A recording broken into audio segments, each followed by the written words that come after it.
Renungan Harian Ilustrasi Inspirasi dan Ayat Alkitab. Menjalani hidup tanpa sandiwara. Baca, 2 Petrus pukul 1:16-21.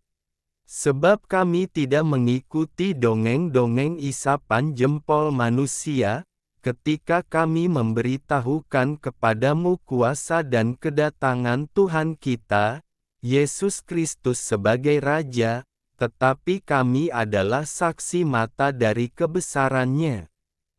2 Petrus pukul 1:16.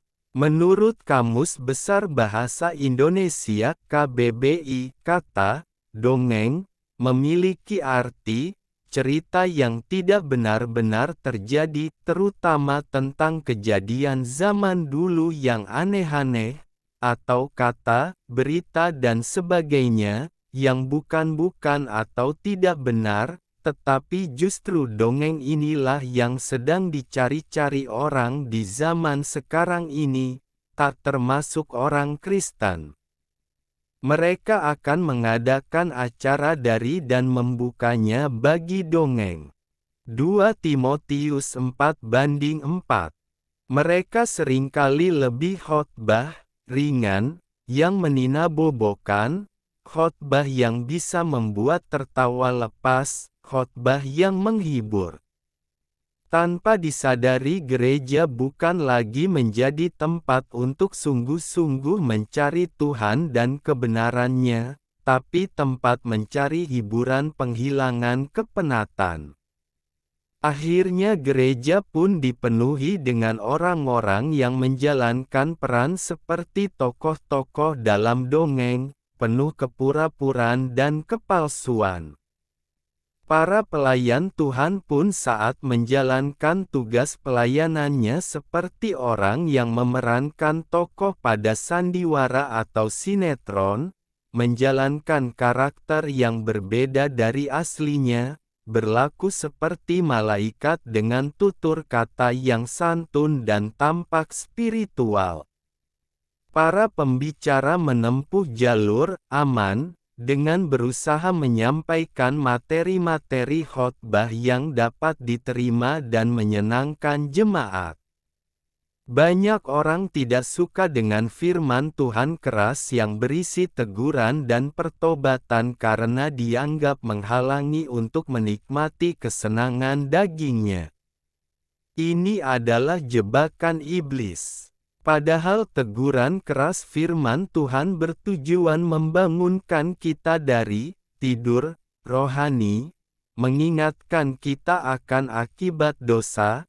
Karena barang siapa masih memerlukan susu, ia tidak memahami ajaran tentang kebenaran, karena ia adalah anak kecil, tetapi makanan keras adalah untuk orang-orang dewasa, yang karena mempunyai panca indera yang melatih untuk membedakan yang baik dari yang jahat. Ibrani pukul 5:13-14. Dunia ini sedang lenyap dengan segala keinginannya, tetapi orang yang melakukan kehendak Tuhan, tetap hidup selama-lamanya. 1 Yohanes pukul 2:17. Ada Tuhan yang turut berperang. Sungguh engkau telah menjadi tempat perlindunganku, menara yang kuat terhadap musuh. Mazmur 61:4. Medan peperangan adalah suatu tempat yang sangat tidak enak, penuh ketegangan, kegentaran, kengerian. Semua orang yang terlibat dalam peperangan pasti dihantui rasa takut, serasa dikejar-kejar maut. Begitu pula kehidupan orang percaya, kita semua diperhadapkan dengan peperangan setiap hari. Salah satu peperangan adalah perang menghadapi masalah dan pergumulan hidup. Meskipun berada dalam situasi yang berat, jangan pernah ada dalam kamus hidup kita kata-kata menyerah dan berhenti berjuang. Betapa sering kita mencari Tuhan dan berserah kepadanya di saat-saat akhir ketika kita menemui jalan buntu, setelah segala cara yang telah kita tempuh tak membuahkan hasil dan semuanya berujung pada kegagalan. Tak perlu takut menghadapi peperangan. Teruslah maju, karena saat kita berserah penuh kepada Tuhan kita tidak berperang dan berjuang sendirian, ada Tuhan yang turut bekerja, Tuhan akan berperang untuk kamu, dan kamu akan diam saja. Keluaran pukul 14.14. Ketika masih menjadi penggembala domba, Daud menghadapi peperangan setiap hari, karena ia harus menghalau binatang-binatang buas yang mencoba memangsa kawanan domba yang digembalakannya. Untuk itu gembala menggunakan gada dan tongkat. Itulah yang menguatkan iman Daud bahwa ia punya Tuhan, Gembala Agung yang selalu membela dan melindungi dengan gada dan tongkatnya. Sekalipun aku berjalan dalam lembah kekelaman, aku tidak takut bahaya, sebab Engkau besertaku, gadamu dan tongkatmu, itulah yang menghibur aku. Mazmur 23:4. Pengalaman hidup berjalan bersama Tuhan inilah yang mengajarkan Daud untuk selalu memakai iman di setiap langkah hidupnya. Sungguh Engkau telah menjadi tempat perlindunganku, menara yang kuat terhadap musuh. Biarlah aku menumpang di dalam kemah-Mu untuk selama-lamanya, biarlah aku berlindung dalam naungan sayap-Mu. Mazmur 61:4-5. Kami tidak tahu apa yang harus kami lakukan, tetapi mata kami tertuju kepadamu. 2 Tawarikh pukul 20.12. Karena Engkau Tuhan, LGIBHOR, Tuhan yang perkasa yang menyertai langkah kami. Berlakulah bijak di setiap situasi. Dengarkanlah didikan, maka kamu menjadi bijaksana, janganlah mengabaikannya. Amsal pukul 8.33.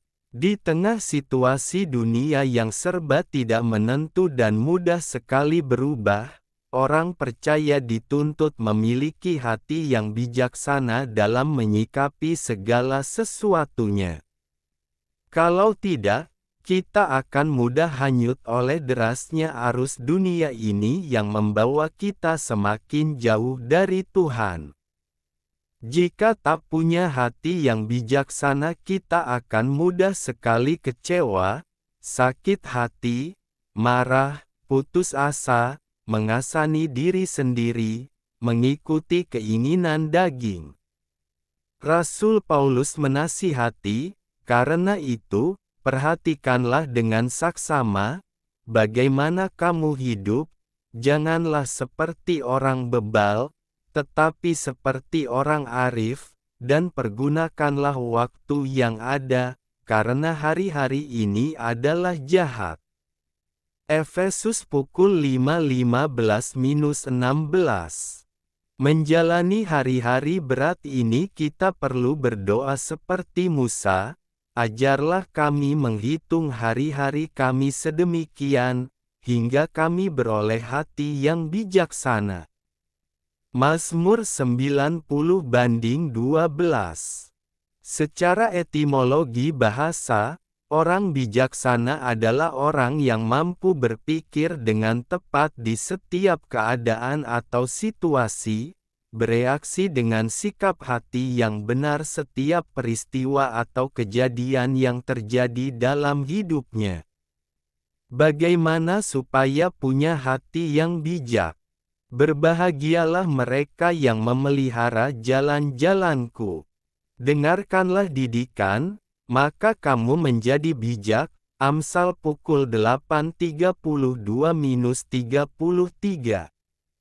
Adalah ketika kita hidup dekat dengan Tuhan, memikirkan firman-Nya siang malam, serta melakukannya. Permulaan hikmat adalah takut akan Tuhan, dan mengenal Yang Maha Kudus adalah pengertian. Amsal pukul 9.10. Hikmat yang sejati hanya dapat kita peroleh melalui hubungan karib dengan Tuhan, karena Dia adalah sumber hikmat. Jadi, kebijaksanaan yang sejati takkan kita peroleh dari membaca buku-buku ilmu pengetahuan, buku filsafat, atau buku-buku karangan manusia lainnya, melainkan ketika memikirkan firman Tuhan yang hidup. Salomo adalah contoh orang yang memiliki hikmat luar biasa. 1 Raja-Raja pukul 4:29-34. Hikmat diperoleh karena Salomo memiliki hubungan yang dekat dengan Tuhan, namun ketika ia mulai menyimpang dari jalan-jalan Tuhan dan meninggalkannya, saat itulah Salomo sedang berjalan menuju kehancuran. Memiliki hati yang bijaksana adalah hasil dari orang yang berproses, taat dan hidup dekat Tuhan.